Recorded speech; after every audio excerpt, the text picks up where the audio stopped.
Welcome back. In the previous episode, I introduced you to this great wheel of user story. We also started looking at different dimensions of the user story. First and foremost, a user story should be customer centric and focused on value. It's a placeholder. It's a placeholder and a promise. Promise to have further conversations when prioritized by the product owner. We talked about the 3 C's and 3 D's of the user story. A good product owner will invest in user stories with smart acceptance criteria. Let's continue this and look at some more dimensions of the user story. Now, as we discussed earlier, the acceptance criteria provide the details as to when the product owner will accept the story as done. Right? So we are definitely capturing the functional requirements through the user stories. But along with the functional requirements, along with the functional needs and wants, we also want to capture the non-functional requirements. Non-functional requirements such as scaling, such as performance. What is accepted performance? What is accepted response time? And these are non-functional requirements and we should not ignore them. So the user stories should also capture the non-functional requirements. And typically they are captured through the acceptance criteria. Now, again, as we talked about earlier, we have the user stories. Often it may start as a one-line statement. If my product owner prioritizes that user story for the next sprint or the sprint after that, then I as a team want to get the story to ready state. Now, what is that ready state? That is defined by the team. This definition of ready gives them the list of criteria that needs to meet in order for the story to be marked as ready. Ready for the team to take into the future sprint. How does a team know if the story is ready for the sprint? You look at the definition of ready. The definition of ready should be created by and agreed by the team.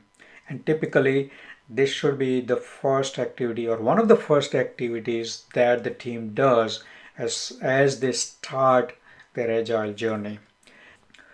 This is one of the activities that we often do as part of the standing up of a new agile team.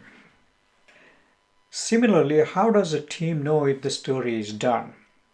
Number one, yes, the story has to meet the acceptance criteria. In addition to that, it also needs to satisfy this definition of done.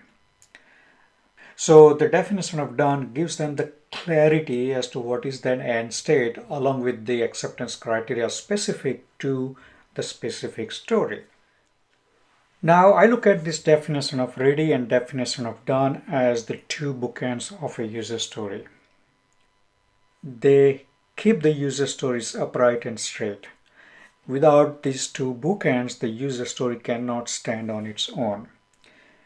As we discussed earlier, definition of ready provides them the clarity about when the story is ready. On the other end, definition of done provides them the clarity as to when we should mark the story as done. So if your team does not have these two bookends, your team will struggle. And your team will struggle mightily. So ensure that the team has the definition of ready and definition of done. Both should be created by the team and agreed upon by the team. Remember, when the product owner prioritizes the user story, the team will start collecting the details. We will take that story into backlog refinement and start discussing with the product owner as to what is being asked for, and the team will try to get all the details that they need in order to get the story to ready. At times during the backlog refinement, team will struggle to provide you the estimates during the backlog refinement. During the discussion, it feels like the team is lost on that story. They have more questions than answers. If that is the case, that is indicating that we don't have enough details. It may be the case where the team needs to go and do some research before working on building that functionality, before even attempting to collect the details and estimate that story. So in those cases, you would want the team to write up what is known as the spike. So a spike is nothing but a research related story. They are identifying that, hey, on this particular story, we don't have enough details. They are recognizing that, and then they are identifying as to what needs to be done as the next step in order for us as a team to come back later on and refine the story and provide the estimates, right? So the spike allows them to recognize that there is some research needed to be done. There is some effort that needs to be dedicated to that research, and they are writing that up as a story. So again, if we stay in that room where the team is doing the backlog refinement, the goal is to get the story to a ready state. The goal is to get the story to small enough that the team can finish it in a sprint. So we are going to look at various different ways to slice the story. Now, SPIDR is one of the tools that you can use as you are slicing the story. So the SPIDR gives you different scissors, if you want to call it, that you can use to slice your user story, to bring it to a small enough size that can be completed in a sprint. Right? So at the backlog refinement, team can use any of these scissors to slice the user stories. The SPIDR is an acronym, and it refers to the spikes, different paths, different interfaces, data, and different business rules. So these are the 5 different scissors you can use to slice the story into small enough story. Oftentimes you may be applying more than one scissors. Oftentimes you'll be applying many different combinations of these scissors to your user story to bring it to a smaller size. Like SPIDR, Invest also gives you many different scissors that you can use to ensure that the user story is small. Now this is a term coined by Bill Wake, referring to different aspects of the user story. Like SPIDR, Invest also gives you many different scissors to help you in slicing the user story, to help you ensure that the user story is small enough. This Invest, again, it's an acronym, refers to independent, negotiable, valuable, estimable, small, and testable. Is my story independent? Can we work on a story in the sprint and finish it? With this, you can talk about the dependencies, and idea is to separate that dependency. Negotiable, again, negotiating the scope, negotiating the functionality of the user story with the product owner at the backlog refinement. Valuable, is this user story bringing value to my customer? Estimable is referring to, can my team look at the story and provide me the estimate? Do I have specific details in that so that the team can provide me the estimates? Small or sized appropriately, again referring to the fact that we want the story to be small enough that can be completed by the team in one sprint. And testable, can my team test this and prove that it is delivering the functionality that is asked for. So remember, invest in your user story.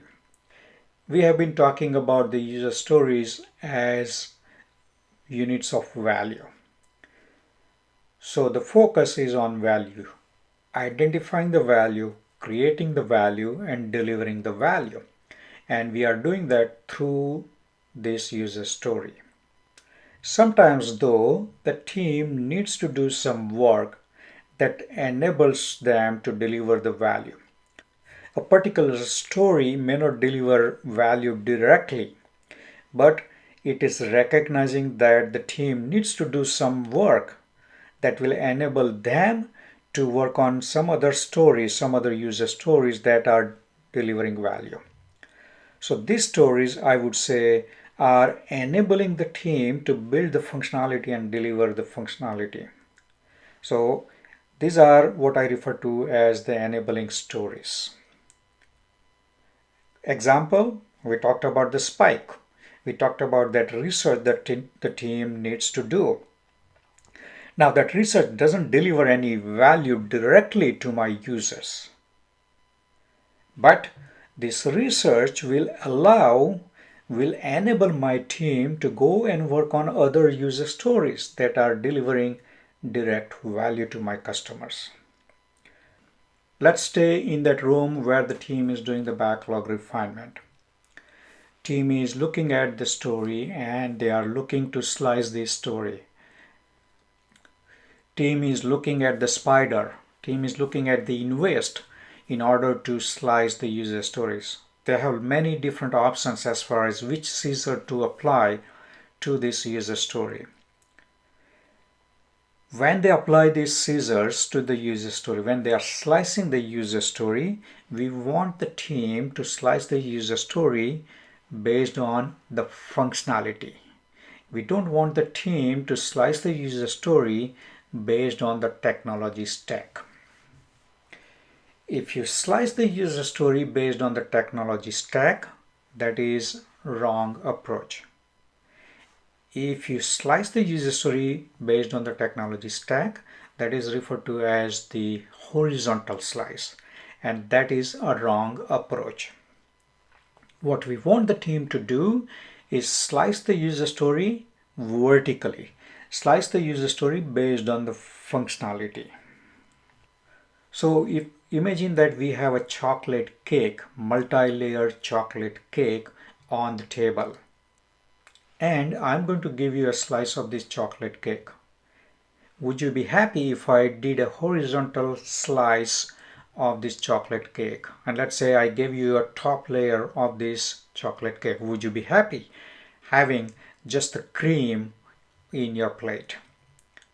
Compared to that, if I gave you a vertical slice of this chocolate cake that has all the different layers, would you be happy? Bingo! That is the idea.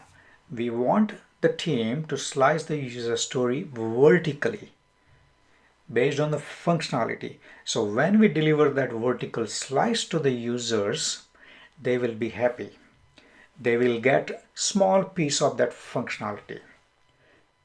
This GWT refers to given, when, then. When we are talking to the product owner, we want the product owner to provide more details in the user story through these scenarios.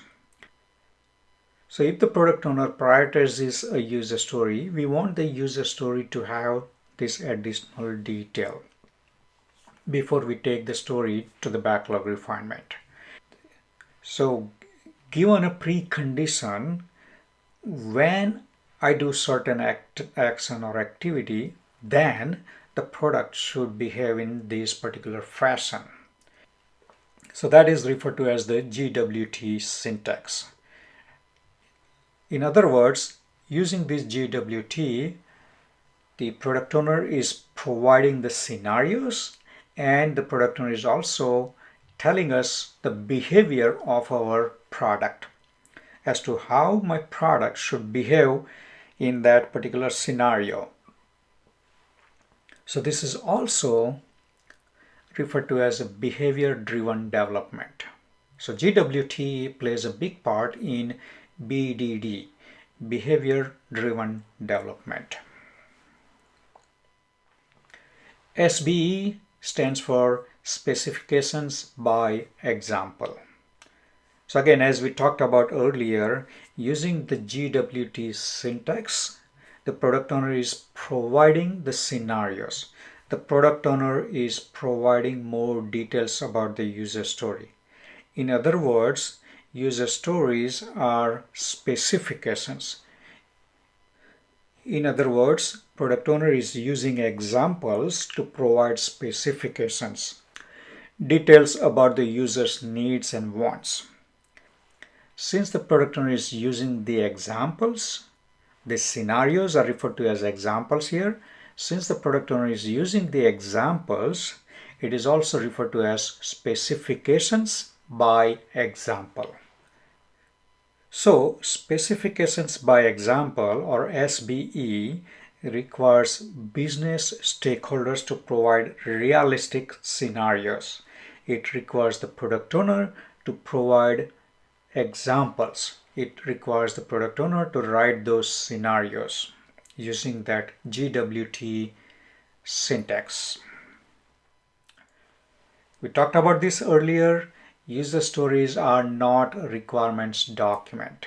We are not looking for the big requirements upfront. User stories are the tool that we are using to elaborate details incrementally.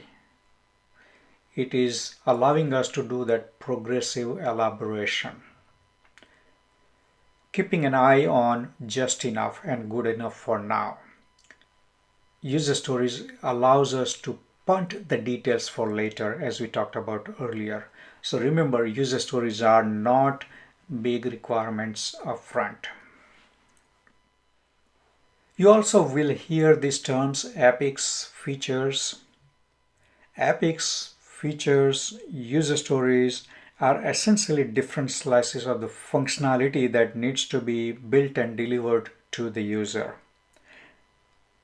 They are essentially the same, I would say, just the size is different. Epics and features are big slices, whereas user stories are small slices that can be and should be completed in one sprint. As simple as that. Don't make it any more complicated than that. User stories are small slices, features are bigger than that, epics are bigger than the features. As simple as that. So who is accountable for the user stories? Who is accountable for the delivery of the user stories? I would say the product owner is accountable for the user stories. The user stories start with the product owner. We are going to look at the product owner to provide the user stories. We are going to look at the product owner to provide the details related to the user story, related to the functionality, related to the end state of the user story, related to the functional as well as non-functional requirements, needs, and wants of the user story.